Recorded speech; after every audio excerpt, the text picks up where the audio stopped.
नामापिते च मधुरम मधुरम स्वरूपम कर्मापिते च मधुरम मधुरा स्मृतिश्च बुद्धिं प्रबोधय प्रभो मधुबोध शक्ति विद्यां प्रयच्छ परमां परिभावयामि।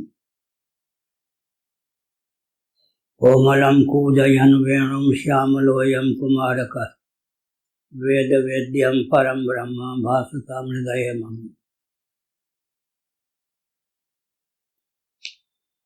पूजन्तं राम रामेति मधुरं मधुराक्षरम् आरुह्य कविता शाखां वन्दे वाल्मीकि कोकिलम्।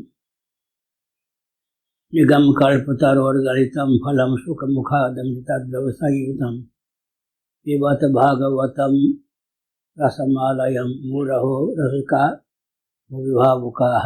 नृणादपि सुनिचेन तरोरपि सहिष्णुना अमानिना मानदेना कीर्तनीय सदा हरि। ओम पूर्णमदः पूर्णमिदं पूर्णात् पूर्णमुदच्यते पूर्णस्य पूर्णमादाय पूर्णमेवावशिष्यते। ब्रह्मसूत्र 228 भामती टीका।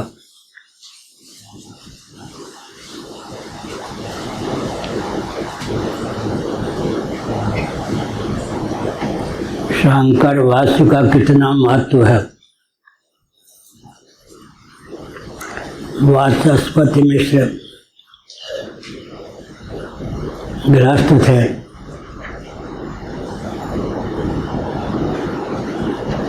हमारी जन्मभूमि के पास ही उनकी जन्मभूमि या उनकी जन्मभूमि के समीप हमारी जन्मभूमि सिद्ध है।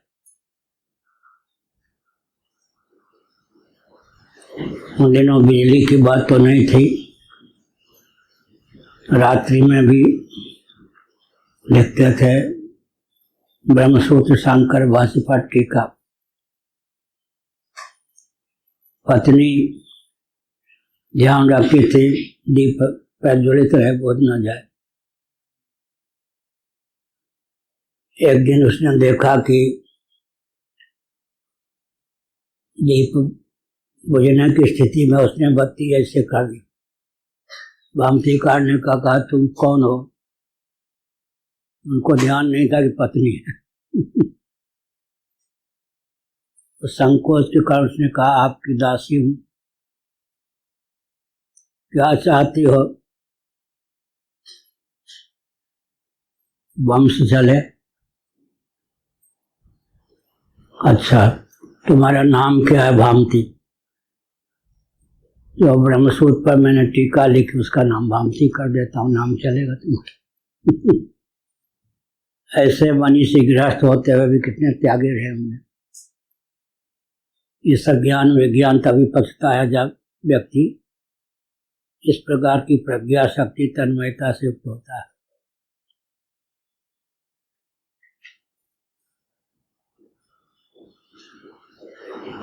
भामती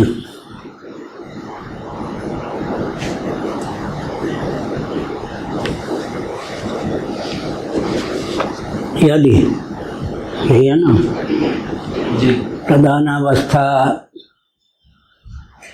कूटस्थ नित्या तथो न तस्या प्रच्युति अनित्यत्व प्रसंगात यथावत् नित्यं तमाहुः विद्वांसो या स्वभावो न नश्यति इति।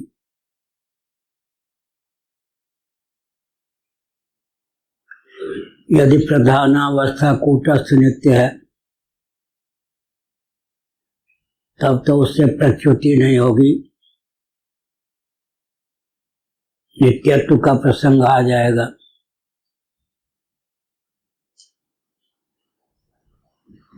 सत्व रजस तमस ये 3 गुण हैं। इनकी साम्यावस्था प्रलय की दशा में विद्यमान रहती है। कालांतर में समय आने पर सर्वेश्वर के संकल्प से गुणात्मिका प्रकृति क्षोभ को प्राप्त होती है और सत्व रजस तमस ये विभाग होता है, उसी से प्रकाश प्रवृत्ति मोह की उत्पत्ति स्थिति संहार की सिद्धि होती है।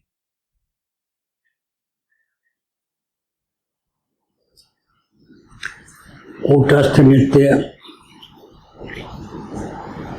का अर्थ होता है कूटवत स्थित, कूटस्थ डमाडोल ना हो,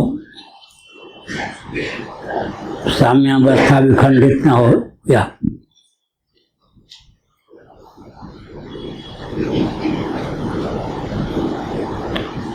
सांख्यवादी अनीश्वर होते हैं, ईश्वर को नहीं मानते। पूर्व मीमांसक भी ईश्वर को स्वीकार नहीं करते, लेकिन वेदों का प्रमाण इनको मान्य है, इसलिए नास्तिक नहीं कहे जाते, आस्तिक ही कहे जाते हैं। कुछ ऐसे भी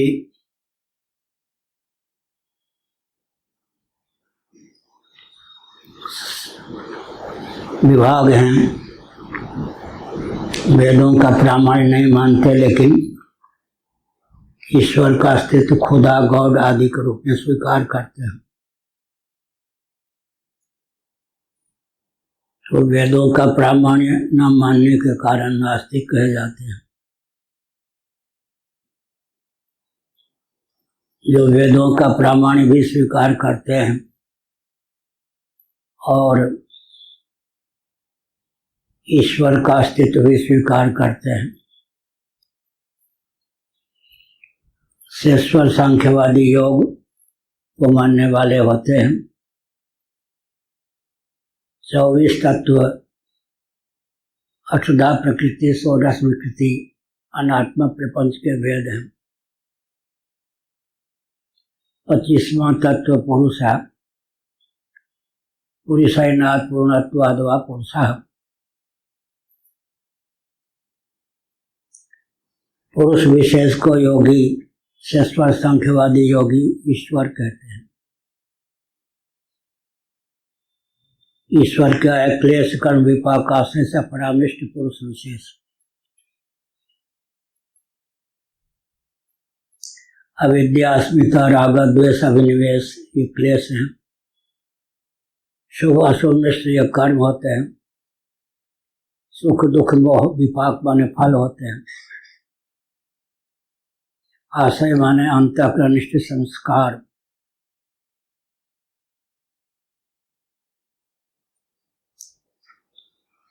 उसके योग से जीव संज्ञा हो जाती है। क्लेश कर्म विपाक आशय से परामृष्ट असंस्पृष्ट ईश्वर होते हैं।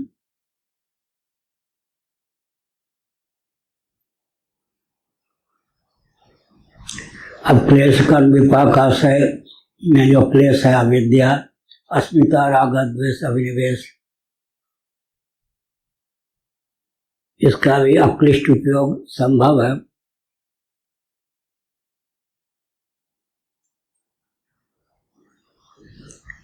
इसलिए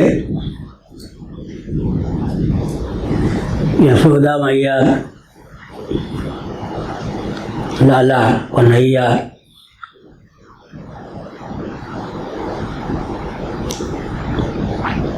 के प्रति प्रीति विशिष्ट वात्सल्य रस से भावित है। अविद्या का अक्लिष्ट उपयोग है। सच्चिदानंद स्वरूप सर्वेश्वर ही मेरा लाला है, ऐसी बुद्धि न होने पर भी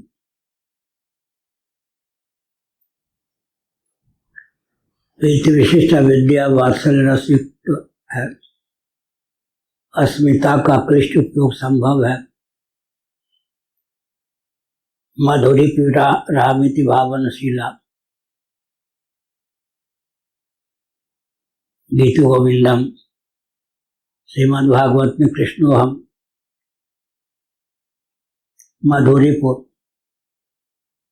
मधुदानव को मारने वाले श्री कृष्ण मैं ही तो हूँ कि अस्मिता का क्लिष्ट उपयोग हो गया। कृष्ण हम यह बुद्धि उत्पन्न हो जाती है। राग के विषय भगवान को बना लें तो राग का क्लिष्ट उपयोग हो जाता है, राग भी तारक हो जाता है।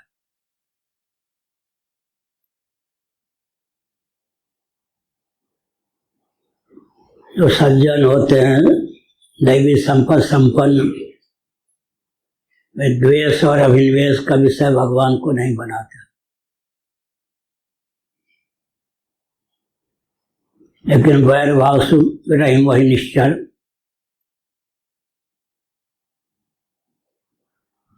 वैर भाव से भगवान का स्मरण करते निश्चय तदाकार वृत्ति हो ही जाती है। विद्वेष पूर्वक सही तत्काल तो सुख नहीं मिलता विद्वेष करने वाले को, लेकिन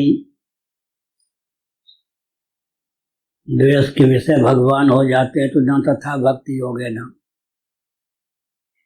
भक्ति के द्वारा उतनी तन्मयता संभव नहीं है जितने की द्वेष के द्वारा अभिनिवेश भी होता है, दृढ़ लगाव, तादात्म्यापत्ति की पराकाष्ठा।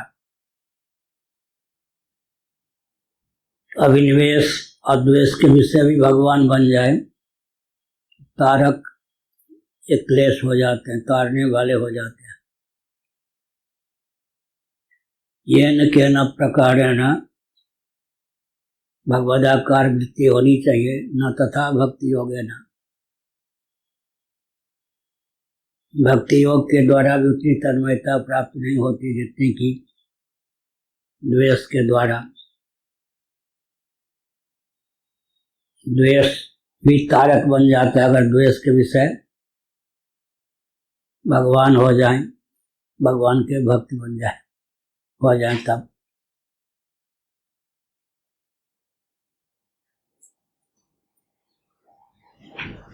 अभिनिवेश पाने दृढ़ लगाओ,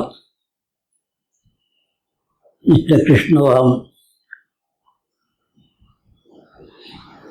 तारक है।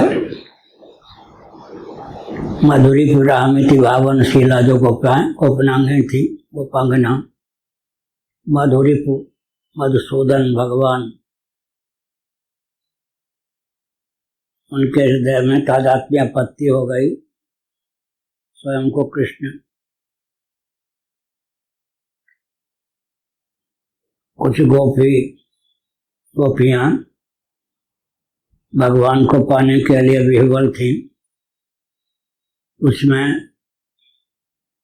तादात्म्यापत्ति की पराकाष्ठा के कारण कृष्ण भाव भावित हो गई हो। अरे सखी तू क्यों रो रही है, किसको मिलना चाहती है? कन्हैया को, श्री कृष्ण को, मैं ही तो हूँ। मधुरी पुरामिति भावनशीला। कृष्ण हम अस्मिता के विषय भगवान को बना लें वो भी तारक है। राग के विषय भगवान को बना लें तो राग का नाम भक्ति हो जाता है। कंस इत्यादि ने द्वेष का विषय बनाया, उनका भी उद्धार हो गया। अभिनिवेश का विषय भी बना लें भगवान को, अभिनिवेश भी तारक हो जाते हैं। इस प्रकार से कहा गया।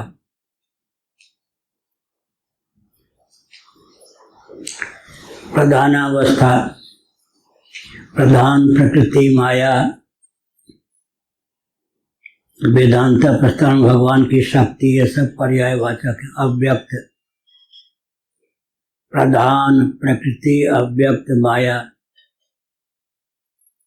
मम योनिर्महद् ब्रह्म, महद् ब्रह्म भी गीता में कहा गया है।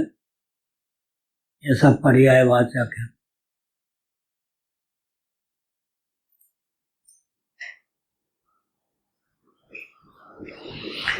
यदि प्रधानावस्था कूटस्थ नित्या, कूटस्थ नित्या का अर्थ है एक रस रहने वाली हो, क्षोभ न हो, पंचकृत्यों का निर्वाह भी न हो, उत्पत्ति स्थिति संहार निग्रह अनुग्रह ये पंच कृत्य हैं। पांचों कृत्यों का निर्वाह प्रकृति के माध्यम से ही परमात्मा करते हैं। उत्पत्ति,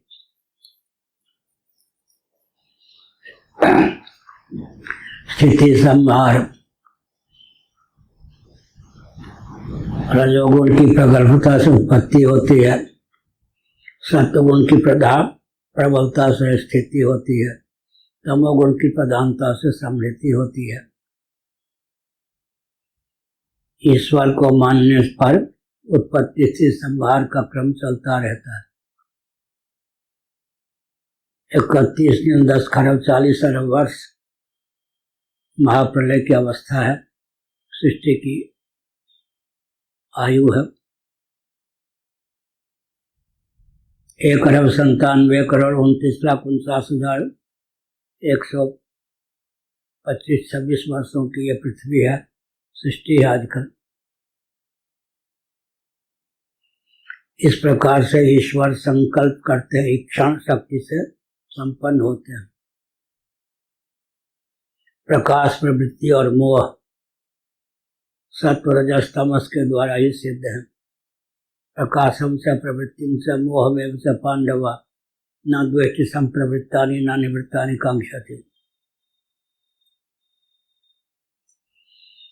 सत्वगुण का जो पक्षधर है, मलिन सत्वगुण के प्रति आकर्षण है। प्रकाश की अवस्था में, सत्वगुण की अवस्था में प्रसन्न रहता है, प्रवृत्ति या मोह की दशा में खिन्न हो जाता है। किसी गुण में तादात्म्यपत्ति न हो, प्रकाश हो तो प्रवृत्ति हो तो मोह हो तो तमोगुण की प्रगल्भता से मोह,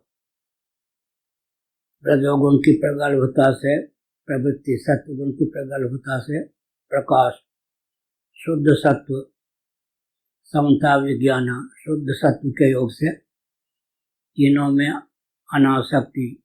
प्रकाश का भी साक्षी आत्मा है, प्रवृत्ति का भी साक्षी आत्मा है, मोह का भी साक्षी आत्मा है। इसीलिए चाहे प्रकाश हो, चाहे प्रवृत्ति हो, चाहे मोह हो, तीनों का जो अलिप्त दृष्टा अपने को मानता है साक्षी, गुणों के द्वारा विचलित नहीं होता, सदा एक रस आत्मस्वरूप के विज्ञान से संपन्न होता है। यदि प्रधानावस्था कूटस्थ नित्या ततो न तस्या प्रच्युति नित्यत्व प्रसंगात। प्रधानावस्था कूटस्थ नित्या, सत्व रजस तमस ये तीन गुण हैं, इनकी साम्यावस्था का नाम प्रधान है। उसी को वेदांती माया कहते हैं, कहीं उसी को प्रकृति कहा जाता है। प्रकृति का अर्थ है उपादान होता है, लेकिन प्रभाव किस दर्शन का है? अगर वेदांती भी प्रकृति कहे, समझ में आता है कि माया शक्ति का नाम प्रकृति है। कहीं कहीं परपक्ष भी ख्याति को प्राप्त हो जाता है, स्वपक्ष भी सबको विदित नहीं होता। प्रकाशम च प्रवृत्तिम से मोहमेव से पांडवा। सत्वगुण का उत्कर्ष प्रकाश, रजोगुण का उत्कर्ष प्रवृत्ति, तमोगुण का उत्कर्ष मोह। चाहे प्रकाश हो, चाहे प्रवृत्ति, चाहे मोह, इसी में तादात्म्यपन नहीं होता, गुणातीत है। न द्वेष्टि संप्रवृत्तानि न निवृत्तानि कांक्षति। एक विचित्र भगवान ने एक विचित्र तत्व उद्भाषित किया, न द्वेष्टि संप्रवृत्तानि। सत्व रजस तमस तीनों को जो निबंधक मान लेता है, उसके कष्ट का कोई अंत नहीं। सात्विक व्यक्ति सत्वगुण का उत्कर्ष होने पर प्रसन्न होता है। घंटी बज गई, क्या समय हुआ है? 8:30 बजे घंटी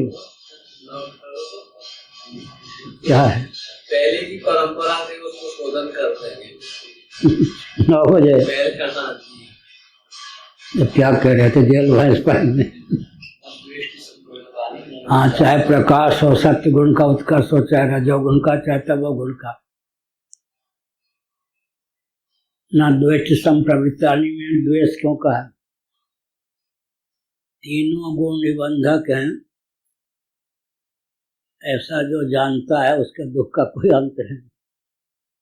कभी सत्वगुण का उत्कर्ष होगा तो रोएगा, रजोगुण का उत्कर्ष होगा तो रोएगा, तमोगुण का उत्कर्ष होगा तो रोएगा। इसलिए किसी गुण का पक्षधर ना हो। एलपेन गेलपेन बाटे विलैनपेन, वर्षा आई वर्षा गई, देखते देखते विलीन हो गई। हमारी मातृभाषा हिंदी नहीं है, मैथिली है, उसी का ये पद है। एलपेन गेलपेन बाटे विलैनपेन। प्रकाश हो चाहे प्रवृत्ति हो चाहे मोह हो, ये आने जाने वाले भाव हैं। आत्मा तो साक्षी है, प्रकाश प्रवृत्ति मोह से अतिक्रांत है। इस तथ्य को जानने वाले सदा एक रस आनंद स्वरूप ही रहते हैं। लेकिन एक विचित्र बात है, तमोगुणी निद्रा आलस्य प्रमाद की प्रतीक्षा करता है, उसमें आनंद का अनुभव करता है। रजोगुणी मारपीट संभार रागान्वित होना। एक बाबा है, नाम नहीं लूंगा, दंडी साहब, बिना झगड़े रह नहीं सकते। यहाँ चौमासा करना हम ही ने कहा कीजिए, फिर उनको मना कर दिया गया तो यहाँ भी लड़ेंगे झगड़ेंगे, कहीं न कहीं से फोन पर लड़ाई झगड़ा करते रहते हैं। जीवन व्यर्थ हुआ या नहीं? जीवन व्यर्थ हो गया। इसलिए बाबा होने पर भी निरंकुश रहता है। इतना विवेक हो कि गुरु से दूर रहने पर भी विवेक का समादर करें तो ठीक है। विवेक है नहीं, स्वतंत्र हो जाते हैं तो उनकी दुर्गति गृहस्थों से ज्यादा होती है। इसीलिए प्रकाश हो, प्रवृत्ति हो, मोह हो, किसी की प्रवृत्ति में राग नहीं, निवृत्ति में द्वेष नहीं। लेकिन पहले का ना द्वेष की संप्रवृत्ता नहीं। रेल में टांग फैला के सोए हुए थे, जिनकी सीट थी उनमें से एक व्यक्ति आ गया, जरा उठिए, हमारी सीट भी आपको बैठने दीजिए। भला नहीं आता तो अच्छा था, टांग फैला के सोए रहते। पहले द्वेष हुआ, बाद में फिर धीरे धीरे बातचीत होने पर सीट तो देनी पड़ेगी, जगह तो देनी पड़ेगी। अरे ये तो बहुत अच्छे हैं। आरंभ में द्वेष हो गया, बाद में राग हो गया। कह नहीं सकते, जिसके प्रति द्वेष हुआ है सदा ही द्वेष बना रहेगा, जिसके प्रति राग हुआ है सदा ही राग बना रहेगा। न द्वेष की संप्रवृत्ता नहीं न निवृत्ता। उस समय और रहते, जहाँ तक हम यात्रा करते हैं वहाँ तक आपकी यात्रा होती, बहुत अच्छा था। आने पर द्वेष, जाने पर राग। लेकिन प्रकाशम स प्रवृत्ति स मोह में स पांडव न द्वेष की संप्रवृत्तानि न निवृत्तानि कांक्षति। प्रवृत्ति में द्वेष, धीरे धीरे मैत्री हो गई, निवृत्ति में फिर राग हो जाता है। और बने रहते तो अच्छा है। इसलिए द्वेष भी नहीं, राग भी नहीं। न द्वेष की संप्रवृत्तानि न निवृत्तानि कांक्षति। घंटी बज गई, बता दिया जाएगा 9 बजे तो पाठ चलेगा। अभी धर्म अध्यात्म राष्ट्र को लेकर कोई प्रश्न पूछ सकते हैं।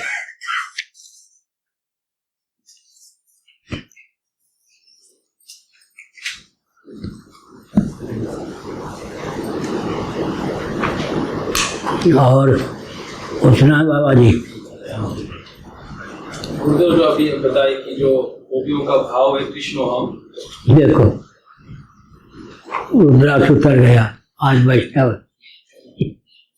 जो कृष्ण हम भाव है तो वहाँ फिर मतलब भक्ति फिर समाप्त होते, ज्ञान। हॉलैंड के हैं ये, हॉलैंड के हैं, परंपरा से हिंदू ही। पूर्वज हॉलैंड में बस गए, पत्नी जो है ब्रज की है, वृंदावन की। हॉलैंड और वृंदावन का तालमेल हो गया है। कृष्ण हम जो स्थिति आए गोपियों को, वहाँ मतलब भक्ति समाप्त हो गया, या भक्ति समाप्त हो गई। मतलब वो निर्गुण निराकार स्थिति हो गया या क्या समझा जाएगा? क्या पूछा? जो कृष्ण हम स्थिति है, तो अगर हम ही भक्त है और हम ही भगवान है, तो फिर भक्ति कैसे होगा?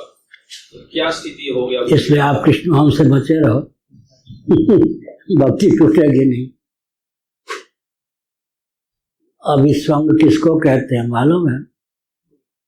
अनभिस्वंग शब्द का प्रयोग हुआ है गीता में, 13वां अध्याय पढ़े। ममतास्पद अहमतास्पद बन जाए। जिसको पहले हम ममतास्पद बनाते हैं, कालांतर में अहमतास्पद बन ही जाता है। ममता का पर्यवसान अहमता में होता है। बेटे में ममता है, बेटे के बीमार पड़ने पर लगता है मैं ही बीमार पड़ गया। अभिस्वंग। पत्नी में ममता है, पत्नी के बीमार होने पर लगता है कि मैं ही बीमार हो गया। अनभिस्वंग शब्द का प्रयोग है गीता में। अभिस्वंग माने ममतास्पद को अहमतास्पद समझ लिया। भगवान में ममता होगी, ममता का अक्लिष्ट उपयोग हो गया।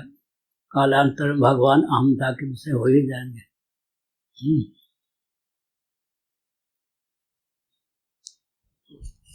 कल से 9 बजे तो चलेगा।